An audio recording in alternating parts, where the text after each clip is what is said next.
Hello friends, मैं विकास आप सबका स्वागत करता हूं आपके अपने चैनल स्टैटिक्स एजुकेशन में। सो फ्रेंड्स, लास्ट क्लास में हम लोगों ने कवर किया था वैदिक एज, जिसमें हमने आर्यंस की लाइफ के बारे में देखा था, किस तरह से आर्यंस रह रहे थे, क्या उनका पॉलिटिकल स्ट्रक्चर था, क्या उनकी इकोनॉमिकल लाइफ थी। मैंने आपको बताया था ड्यू टू ट्राइबल अटैक क्या हुआ, 600 BC के आसपास कुछ ट्राइबल अटैक्स होने स्टार्ट हो गए, जिस वजह से आर्यंस उस लोकेशन को छोड़ के चले गए। अब आर्यंस के बाद नेक्स्ट क्या टॉपिक आता है, या वैदिक एज के बाद नेक्स्ट क्या टॉपिक आता है, वो आज की क्लास में हम लोग डिस्कस करेंगे। 600 BC में आर्यंस छोड़ के जाएंगे। जिस टाइम पे आर्यंस इंडिया को छोड़ के जाएंगे उस टाइम पे इंडिया डिवाइडेड होगा 16 महाजनपदास में।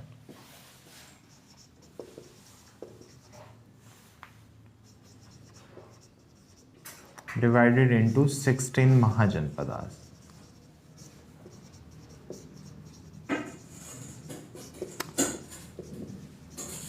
हिंदी में बोलेंगे महाजनपद। ओके, क्या मतलब है महाजनपद से, किस टाइम की मैं बात कर रहा हूँ।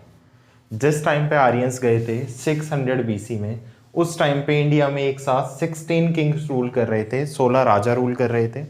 एक राजा के एम्पायर को एक महाजनपद बोला जाता था। तो टोटल कितने राजा थे, 16 किंग्स थे एंड 16 महाजनपदास थे। अब इन 16 में 4 बहुत फेमस महाजनपद थे। फर्स्ट इज अवंती, जो मध्य प्रदेश वाला रीजन था उसे अवंती कहा जाता था। सेकेंड इज कोशाला, गुजरात वाले रीजन को कोशाला कहा जाता था। थर्ड इज वत्स, इलाहाबाद वाले रीजन को वत्स कहा जाता था। And fourth is Magadh, Bihar वाले रीजन को मगध कहा जाता था। आर्यंस के बाद 600 BC में इंडिया डिवाइडेड था 16 महाजनपदास में। 16 राजा रूल कर रहे थे, जिनमें 4 फेमस थे, अवंती, कोशाला, वत्स एंड मगध। और इन चारों में भी फेमस निकल के आएगा मगध एम्पायर। तो नेक्स्ट टॉपिक क्या आ जाता है हमारा, मगध एम्पायर।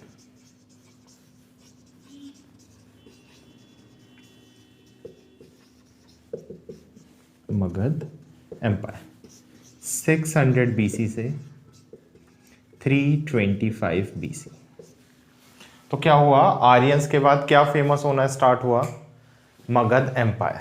ठीक है, 600 BC से 325 तक मगध एम्पायर स्टार्ट हुआ था।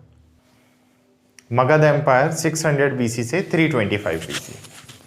ठीक है, ओके। अब देखो यहाँ पे एक वर्ड्स आपको बहुत सुनने को मिलेगा, डायनेस्टी। हिंदी में बोलते हैं हम वंश। डायनेस्टी या वंश, क्या होते हैं डायनेस्टीज, क्या होते हैं वंश। पहले के राजा महाराजा अपने ग्रैंडफादर या अपनी फैमिली के किसी भी पर्सन का अपने नाम लगा लेते थे, अपने साथ नाम लगा लेते थे, उसी को बोला जाता था वंश या डायनेस्टी। जैसे आजकल कास्ट सिस्टम चलता है, पहले ऐसे ही सेम वंश चलते थे। तो मगध पे क्या था, 3 डायनेस्टीज ने रूल किया था, 3 वंश ने रूल किया था। First is Haryanka dynasty,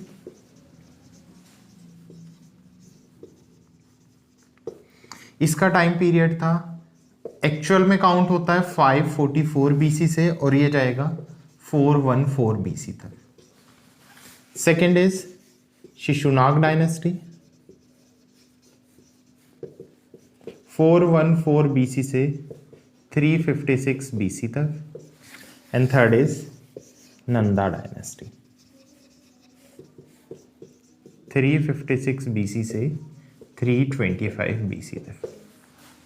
Magadh empire, Magadh के अंदर हमें 3 डायनेस्टीज पढ़नी है, Haryanka dynasty, Shishunaga dynasty and Nanda dynasty. देखो क्या है, मगध के जो फर्स्ट राजा थे, ये फर्स्ट रूलर थे, उनका नाम था भद्ररथा। मगध के पहले राजा का नाम था भद्ररथा, या हम बोल सकते हैं फाउंडर कौन थे मगध के, भद्ररथा। ओके, ये किस डायनेस्टी से बिलोंग करते थे, हरियंका डायनेस्टी से बिलोंग करते थे। इसलिए मगध पे सबसे पहले कौन सी डायनेस्टी रूल करेगी, हरियंका डायनेस्टी। डायनेस्टीज चेंज कैसे होंगी, मान लो कोई दूसरी डायनेस्टी का राजा है या कोई मिनिस्टर है या कोई दूसरे वंश से बिलोंग करता है, वो इस राजा को आके क्या करते, मार दे या किल कर दे, तो डायनेस्टीज क्या हो जाएंगी, चेंज हो जाएंगी। तो हरियंका डायनेस्टी पे कब्जा कर लेंगे शिशुनाग डायनेस्टी के रूलर और स्टार्ट कर देंगे Shishunaga dynasty on Magadh empire. Shishunaga पे कब्जा कर लेंगे नंदा डायनेस्टीज। तो 3 डायनेस्टीज चली थी, हरियंका, शिशुनाग एंड नंदा। तो एक एक करके डायनेस्टीज हमें कवर करनी है, इनमें इंपॉर्टेंट पॉइंट ऑफ व्यूज देखने हैं, इंपॉर्टेंट क्वेश्चंस देखने हैं कहाँ से बन सकते हैं इन डायनेस्टीज से। सो स्टार्ट करते हैं हरियंका डायनेस्टी से। ओके, एक पॉइंट और देखना, मैंने कहा मगध एम्पायर स्टार्ट हुआ था 600 बीसी में, लेकिन हरियंका डायनेस्टी स्टार्ट होती है 544 बीसी में। इसके पीछे क्या रीजन है? हरियंका के जो फाउंडर थे वो बृहद्रथ थे, लेकिन जो मोस्ट फेमस रूलर हुआ था बिंबिसार, वो आया था 544 बीसी में। तो हरियंका डायनेस्टी बिंबिसार के टाइम पे फेमस होना स्टार्ट हुई थी, इसलिए इसका जो टाइम पीरियड हम 600 से ना लेके जनरली 544 बीसी तक लेते हैं। सेकेंड चीज, ये डेट्स आपको हर बुक में चेंज मिलेंगी। इसके पीछे रीजन क्या है? क्योंकि एंशिएंट हिस्ट्री के हमारे पास सोर्स ऑफ इंफॉर्मेशन बहुत कम है, अजम्पशंस के बेसिस पे एंशिएंट हिस्ट्री चल रही है, इस वजह से कभी कभी ये डेट्स हर जगह चेंज मिलती हैं आपको। क्लियर? तो स्टार्ट करते हैं हरियंका डायनेस्टी से।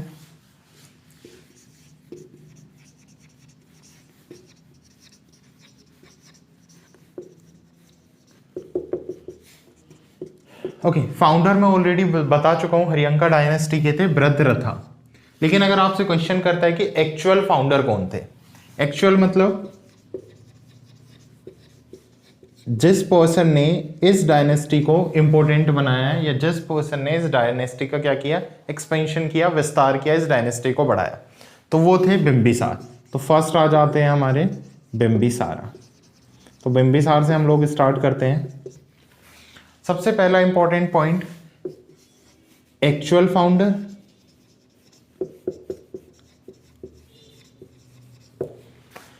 मगध एम्पायर या फिर हरियंका डायनेस्टी के एक्चुअल फाउंडर थे।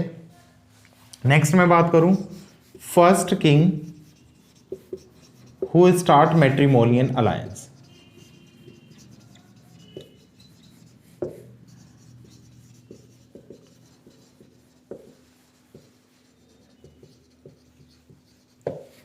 क्या मतलब है मैट्रिमोनियल अलायंस से? पहले ऐसे राजा थे जिन्होंने मैट्रिमोनियल अलायंस स्टार्ट किया था। मैट्रिमोनियल मतलब शादी करके एम्पायर को बढ़ाना। मैट्रिमोनियल सुना होगा आप लोगों ने वर्ड, शादी करके एम्पायर को। देखो बहुत सारी पॉलिसीज होती थी राजाओं की, वॉर एक्सपेंशन, युद्ध के थ्रू अपने एम्पायर को बढ़ाना, मैट्रिमोनियल अलायंस शादी करके बढ़ाना। तो ये ऐसे राजा थे जिन्होंने आसपास के काफी सारे एम्पायर्स की राजकुमारियों से शादी की थी और अपने एम्पायर को बढ़ाया था। कैपिटल थी इनके टाइम पे राजगीर।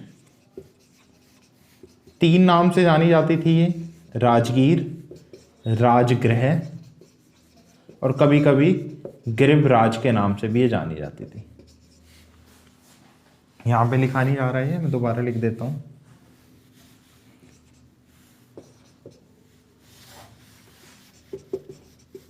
गिरिभराज, ठीक है। तो 3 नाम से डायनेस्टी जानी जाती थी, राजगीर, राजगृह, गिरिभराज। ओके, अब मैं बात करूं बिंबिसार किस रिलीजन को फॉलो करते थे, किस धर्म को फॉलो करते थे। एक पॉइंट याद रखना, जिस टाइम पे मगध एम्पायर चल रहा है इंडिया में, उस टाइम पे मेजरली 2 धर्म बहुत फेमस हैं, 2 रिलीजियंस बहुत फेमस है, बुद्धिज्म एंड जैनिज्म। तो इनके टाइम पे भी 2 रिलीजन बहुत फेमस थे, बुद्धिज्म एंड जैनिज्म।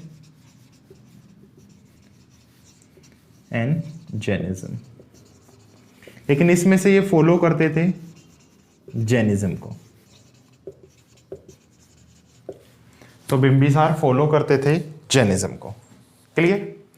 सो क्या क्या पॉइंट्स बताएं? एक्चुअल फाउंडर थे, फर्स्ट किंग थे वो स्टार्ट मैट्रिमोनियल अलायंस, कैपिटल थी राजगीर, गिरिभराज या राजगृह, बुद्धिज्म एंड जैनिज्म, 2 धर्म को ये क्या करते थे, इस टाइम पे फेमस थे, जिनमें से बुद्धिज्म या जैनिज्म में से जैनिज्म को ये फॉलो करते थे।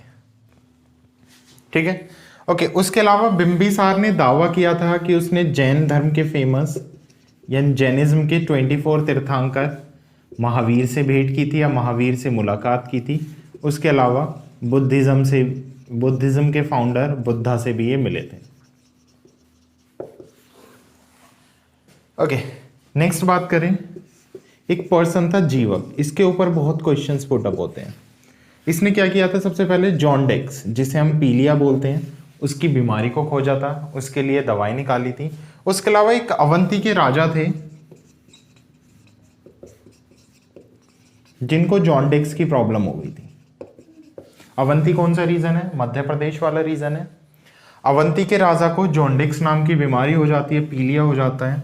तो बिंबिसार क्या करता है, जीवक को परमानेंटली भेज देता है कहां पे, अवंती। तो बहुत बार क्वेश्चंस ऐसे पूछे गए हैं, जीवक किसके टाइम पे था, या जीवक ने किस चीज की बीमारी की खोज की थी, या जीवक को किस एम्पायर में भेजा गया था।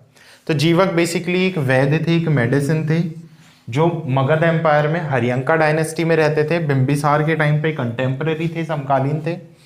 जीवक ने जोंडिक्स की बीमारी की खोज की थी। अवंती के राजा को जोंडिक्स की प्रॉब्लम हो जाती है, तो बिंबिसार क्या करता है, जीवक को परमानेंटली भेज देता है अवंती या Madhya Pradesh. Done, okay. Next बात करें, बिंबिसार का ही एक बेटा होता है जिसका नाम होता है अजातशत्रु। अजातशत्रु क्या करेगा, मौका देख के अपने फादर को किल कर देगा, अपने फादर को मार देगा, और क्या बन जाएगा, नेक्स्ट रूलर। तो नेक्स्ट रूलर कौन आया, अजातशत्रु। बिंबिसार का बेटा होगा अजातशत्रु, मौका देख के अपने फादर को मार देगा और नेक्स्ट रूलर बन जाएगा अजातशत्रु। नेक्स्ट रूलर पढ़ते हैं। अजातशत्रु सन ऑफ बिंबिसार, बिंबिसार का बेटा होगा, अपने फादर को मार के क्या बन जाएगा, नेक्स्ट रूलर बनेगा। मैंने बिंबिसार में बताया था उसने मैट्रिमोनियल अलायंस स्टार्ट किया था, लेकिन अजातशत्रु कौन सी पॉलिसी स्टार्ट करेगा, या इसकी पॉलिसी कौन सी थी, वॉर एक्सपेंशन या वॉर पॉलिसी। यानी इसने क्या किया था, अपने आसपास के एम्पायर्स पे क्या कर दिया था, अटैक कर दिया था, या वॉर के थ्रू कब्जा किया था। अवंती के साथ, अवंती पे भी इसने अटैक कर दिया था, और अवंती के साथ इसका 14 ईयर्स वॉर चला था, 14 साल का युद्ध चला था। 14 ईयर्स तक कंटिन्यू अवंती के साथ अजातशत्रु का युद्ध चला था या वॉर हुआ था, जिसमें फाइनली अजातशत्रु अवंती को कब्जे में कर लेगा। अनलाइक हिज फादर, ये फॉलो करेगा बुद्धिज्म को।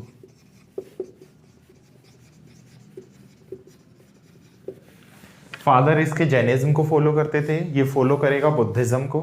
अब ऐसा माना जाता है अजातशत्रु के टाइम पे ही गौतम बुद्धा की डेथ हुई थी।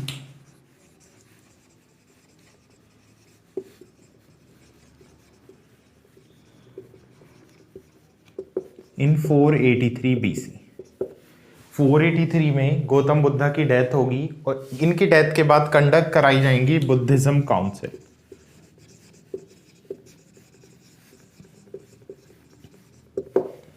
क्या है बुद्धिज्म काउंसिल, देखो क्या था, गौतम बुद्ध क्या कर रहे थे, अपने रिलीजन का, अपने धर्म का खुद ही एडवर्टीजमेंट करते थे, वो खुद ही प्रचार करते थे, खुद ही जहाँ पे मीटिंग्स करनी होती थी या कोई प्रीचिंग करनी होती थी वो खुद ही करते थे। अब जितने भी प्यूपिल्स थे, शिष्य थे या फॉलोअर्स थे गौतम बुद्धा के, या बुद्ध रिलीजन के जितने भी फॉलोअर्स थे, अब सबके बीच में एक प्रॉब्लम आ गई कि बुद्धिज्म का एडवर्टीजमेंट कैसे किया जाए। तो एक तरीका निकाला गया कि हम क्या करेंगे, बुद्धिज्म काउंसिल करेंगे। काउंसिल मतलब मीटिंग्स, जितने भी मॉन्क्स हैं या जितने भी फॉलोअर्स हैं बुद्धा के, उनको बुलाया जाएगा और एक मीटिंग रखी जाएगी, और उसमें प्लान्स किए जाएंगे कैसे हम बुद्धिज्म को आगे बढ़ा सकते हैं। तो इस कॉन्टेक्स्ट में मेजरली ये 4 मीटिंग्स हुई थी।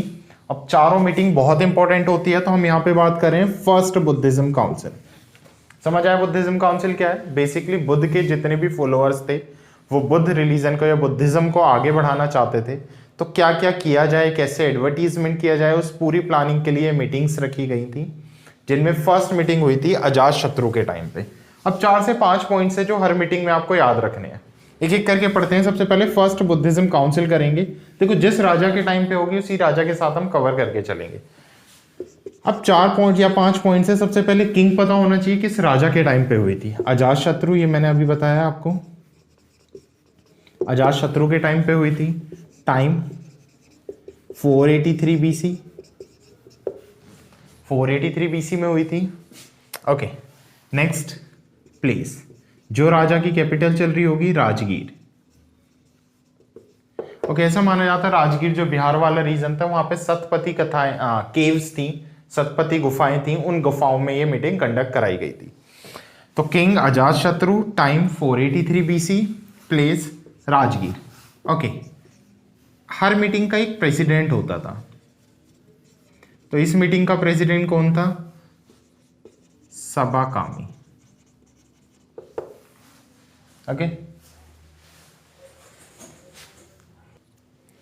प्लेस राजगीर, प्रेसिडेंट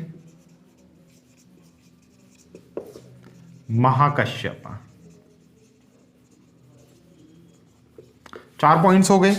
किंग याद रखना है, टाइम याद रखना है, कब मीटिंग हुई, किस प्लेस पे हुई, कौन इस मीटिंग का प्रेसिडेंट था, एंड 5th पॉइंट याद रखना है, इस मीटिंग में इंपॉर्टेंट क्या हुआ। देखो क्या हुआ, 2 पिटक लिखे गए। सबसे पहले मैं लिख देता हूं विनय पिटक एंड सूत पिटक। 2 पिटक लिखे गए थे। सीधा सिंपल क्वेश्चन पूछ लेता, पिटक किस धर्म से रिलेटेड है, किस रिलीजन से रिलेटेड है। बुद्धिज्म के टेक्स्ट हैं, रिलीजियस टेक्स्ट हैं, धार्मिक ग्रंथ हैं पिटक। 2 पिटक थे, सूत पिटक एंड विनय पिटक। बहुत बार पूछा जाता किस मीटिंग में लिखे गए थे। क्या ये रिलीजियस टेक्स्ट हैं।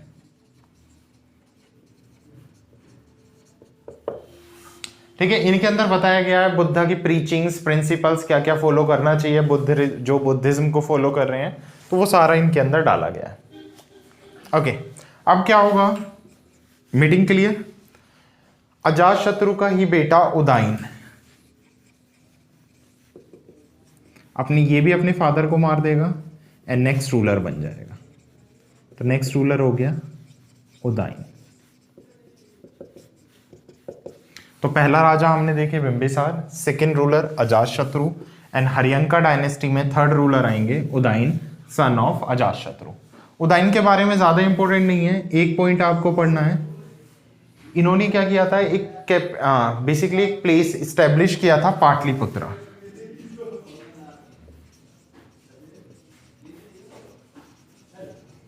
एस्टेब्लिश किया था पाटलिपुत्रा, जिसे आजकल पटना के नाम से जाना जाता है, और इसे अपनी कैपिटल शिफ्ट की थी, कैपिटल राजगीर से पाटलिपुत्रा। तो उदाइन पाटलिपुत्रा एस्टेब्लिश किया था, जिसे पटना के नाम से जाना जाता है, और कैपिटल शिफ्ट की थी कहाँ पे, पाटलिपुत्रा में। क्लियर यहाँ तक? Okay, next last ruler, Haryanka dynasty के लास्ट रूलर कौन थे? लास्ट रूलर, फर्स्ट रूलर या फाउंडर थे ब्रदरथा, first actual founder Bimbisara, then Ajatashatru, then Udayin. उसके बाद 4-5 रूलर्स आते हैं जो ना तो इंपॉर्टेंट हैं ना उनके बारे में इंफॉर्मेशन मिलती है। तो लास्ट रूलर हमें पता चलते हैं, last ruler of Haryanka dynasty Naga दशक। नागा दशक लास्ट रूलर होंगे। अब लास्ट का मतलब क्या होंगे, वीक होंगे, कमजोर होंगे। जैसे ही लास्ट रूलर वीक होंगे, इस चीज का फायदा कौन उठाएगा, मिनिस्टर्स। तो नागा दशक के मिनिस्टर थे जिसका नाम था शिशुनाग। नागा दशक के एक मिनिस्टर होंगे जिनका नाम होगा शिशुनागा। शिशुनागा मौका देख के क्या करेंगे, नागा दशक को मार देंगे और हरियंका डायनेस्टी को खत्म करके स्टार्ट कर देंगे। कौन सी डायनेस्टी, शिशुनागा डायनेस्टी।